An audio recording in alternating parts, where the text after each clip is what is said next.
Is Silent Hill 2 really as scary as they say? Today, we are going to delve into the world of Silent Hill 2 and analyze the elements that contribute to its horror. Released in September 2001, this game has gained a reputation for being a pioneer in the horror genre. It masterfully combines atmospheric terror, psychological horror, and unsettling narrative, elements that are often associated with spine-chilling video games.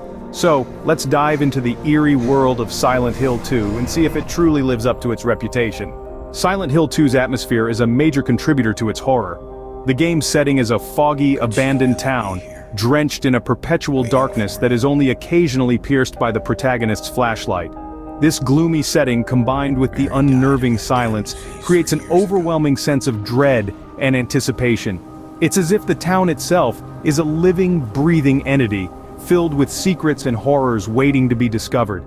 The soundtrack, composed of eerie melodies and jarring noises, plays a crucial role in building the game's unsettling atmosphere. Every creaking door and distant footstep is amplified, making you feel like you're never truly alone. The soundtrack manipulates your senses, making even the most mundane moments feel ominous. The overall atmosphere of Silent Hill 2 is a masterclass in psychological horror. It's not just about jump scares and grotesque creatures, it's about creating a world that is inherently unnerving and disquieting. The atmosphere alone is enough to send shivers down your spine, but is that all there is to Silent Hill 2's horror? The characters and storyline of Silent Hill 2 are not your typical horror game fare. The game presents us with a deeply complex protagonist, James Sunderland, who is drawn to the eerie town of Silent Hill after receiving a letter from his deceased wife. This isn't a simple tale of ghosts and ghouls, but a psychologically intense journey through James's guilt and grief. Then, there's Maria, a woman who bears a striking resemblance to James's late wife, yet with a distinctly different personality. Her role adds a layer of tension and confusion, further amplifying the psychological horror.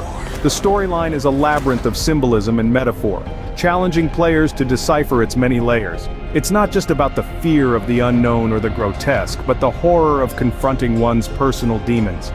The characters and storyline of Silent Hill 2 add a psychological aspect to the horror, making it even more terrifying.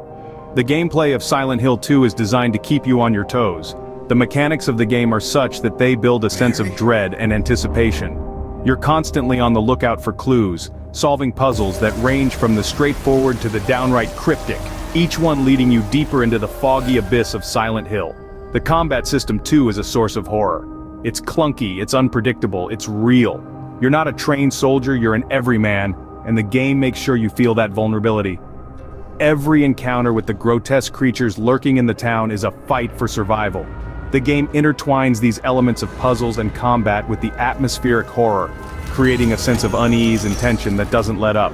The fear isn't just presented to you, it's something you actively participate in.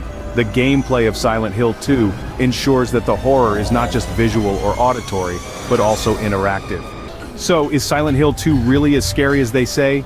Well, let's consider everything we've covered. The chilling atmosphere, the unnerving characters, the twisted storyline, and the intense gameplay. Each element contributes to the overall terror that this game delivers. The creators of Silent Hill 2 didn't just aim to frighten, they crafted a deeply unsettling world that continues to haunt players long after the console is turned off.